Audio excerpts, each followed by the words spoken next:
ದೇವರೊಬ್ಬನೇ ನಾಮ, ದೇವರು ಇಡೀ ಪ್ರಪಂಚಕ್ಕೆ ಒಬ್ಬನೇ, ಒಂದು ಶಕ್ತಿ ಇದೆ.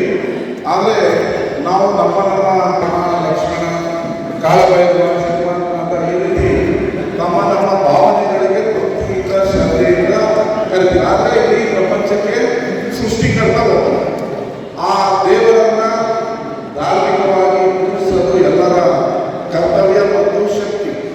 ಈ ಪರಂಪರೆಯಲ್ಲಿ ಇವತ್ತು ಮಂಡ್ಯ ಜಿಲ್ಲೆಯ ಮುಸ್ಲಿಮರು ಧಾರ್ಮಿಕ ಸಭೆಯನ್ನು 5 ವಾರಕ್ಕೆ ಇಟ್ಕೊಂಡಿದ್ದಾರೆ. ಬಹಳ ಅದ್ದೂರಿಯಾಗಿ ಮಾಡಬೇಕು, ಧಾರ್ಮಿಕರನ್ನ ದೇವರನ್ನ ಪೂಜಿಸಬೇಕು. ದೇವರ ಶಕ್ತಿ ಇದ್ರೆ ನಾವೆಲ್ಲ ಭೂಮಿ ಮೇಲೆ ಸುಖ, ಶಾಂತಿ, ನೆಮ್ಮದಿಯಿಂದ ಬದುಕಬೇಕು.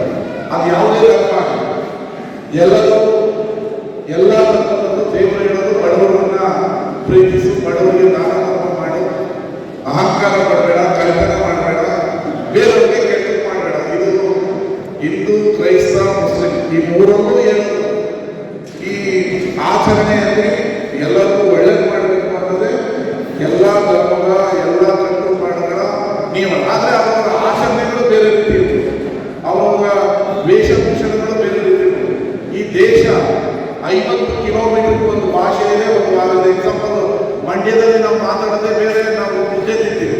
ಮೈಸೂರು 25 ಕಿಲೋಮೀಟರ್, ಅಲ್ಲಿನ ಭಾಷೆ, ಅಲ್ಲಿನ ಆಹಾರ ಪದ್ಧತಿ. ಅಲ್ಲಿಂದ ಕೊಡಗು ಹೋದ್ರೆ 50 ಕಿಲೋಮೀಟರಲ್ಲಿ ಅವ್ರ ವೇಷಭೂಷಣನೇ, ಅವ್ರ ದೇವರೇ, ಅವ್ರ ಊಟನೇ ಬೇರೆ. ಅಲ್ಲಿಂದ 50 ಕಿಲೋಮೀಟರ್ ಮಂಗಳೂರಿಗೆ ಹೋದ್ರೆ ಅಲ್ಲೇ ಬೇರೆ, ಅಲ್ಲಿಂದ ಕೇರಳ ಹೋದ್ರೆ ಅಲ್ಲೇ ಬೇರೆ. ಇದು ಈ ದೇಶದಲ್ಲಿ ಮಾತ್ರ ಸಾಧ್ಯ. ಇದು ಭಾರತ ಎಲ್ಲರ ದೇಶ. ಹಿಂದೂ, ಕ್ರೈಸ್ತರು, ಮುಸಲ್ಮಾನರು ಎಲ್ಲರೂ ಈ ದೇಶದ ಸ್ವಾತಂತ್ರ್ಯಕ್ಕೆ ಹೋರಾಟವನ್ನು ಮಾಡಿದ್ದಾರೆ. ಭಾವನೆಗಳು ಬೇರೆ ಬೇರೆ ಇರ್ಬೋದು, ಆಚರಣೆಗಳು ಬೇರೆ. ಮಾಡೋದು ಶಾಂತಿಗಾಗಿ, ಈ ದೇಶಕ್ಕಾಗಿ, ಈ ಭಾರತಕ್ಕಾಗಿ, ಇದನ್ನ ಮನೋಗೊಳಿಸ್ತಾರೆ. ಇದು ನಾವೆಲ್ಲ ಇಟ್ಕೋಬೇಕು ಮನಸ್ಸಲ್ಲಿ.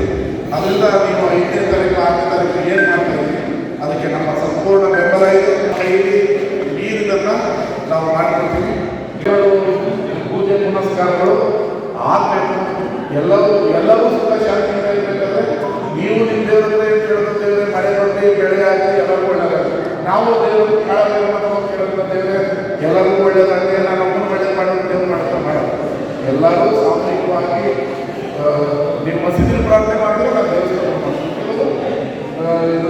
ಚರ್ಚೆ ಎಲ್ಲರೂ ಕೇಳ್ಕೊಳ್ಳೋದು ಇಷ್ಟೇ, ಸಮಾಜದ ಒಳ್ಳೆಯದಾಗಿ, ಅಣ್ಣ ತಮ್ಮ ಯಾರು ಹೊಡೆದಾಡಿ ಅಂತ ಕೇಳೋದು. ಹೊಡೆದಾಡಿ ಅನ್ನೋದನ್ನ ನೀವು ನಮಗೆ ಸೇರಿ ಮಟ್ಟ ಆಗ್ತದೆ. ಈ ಸಮ್ಮೇಳನಕ್ಕೆ ಒಂದು ಹೆಸರು ಇಜ್ತೆಮಾ, ಮುಸ್ಲಿಂ ಧಾರ್ಮಿಕ ಸಮ್ಮೇಳನಕ್ಕೆ ಇಜ್ತೆಮಾ ಎಂಬ ಹೆಸರು.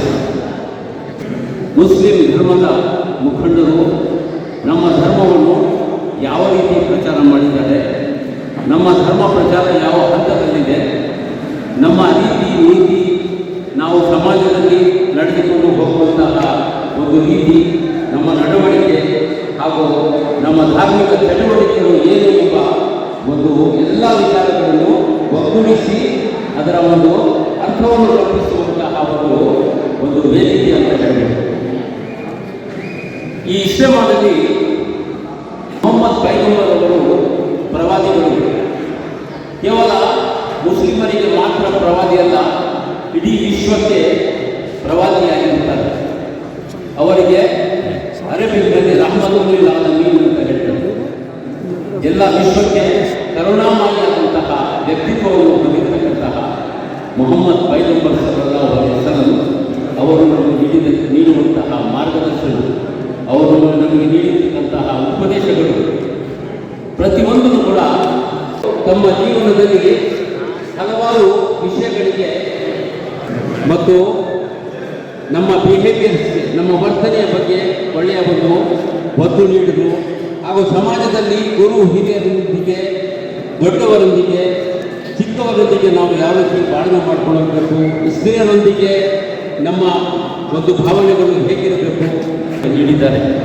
ಅದನ್ನು ಕೂಲಂಕುಷವಾಗಿ, ವಿವರವಾಗಿ, ಉಲ್ಲೇಖ ಸಮೇತ ವಿವರಿಸುವಂತಹ ಒಂದು ಸದುದ್ದೇಶದಿಂದ ಸೇರುವಂತಹ ಒಂದು ವೇದಿಕೆ ಇಜ್ತೆಮಾ. ಆ ಇಜ್ತೆಮಾದಲ್ಲಿ ನಾವು ಸೇರಿ ಸಾಕಷ್ಟು ವಿಚಾರಗಳನ್ನು ಹಂಚಿಕೊಂಡು ಇಡೀ ವರ್ಷವೆಲ್ಲ ನಾವು ಯಾವ ರೀತಿ ಸಮಾಜದಲ್ಲಿ ನಮ್ಮ ಸಮಾಜದ ಜನರನ್ನು ಹಾಗೂ ನಮ್ಮ ಸದ್ಭಾವನೆಯಲ್ಲಿ ನಮ್ಮೊಂದಿಗೆ ಹೊಂದಿಕೊಂಡು ಹೋಗುವಂತಹ ಅನ್ಯ ಧರ್ಮೀಯರೊಂದಿಗೆ ನಾವು ಯಾವ ರೀತಿ ವರ್ತನೆ ಮಾಡಿಕೊಂಡು ಹೋಗಬೇಕು ಎಂಬ ಭಾವನೆಯನ್ನು ಈ ದಿನ ವ್ಯಕ್ತಪಡಿಸಿದ್ದಾರೆ.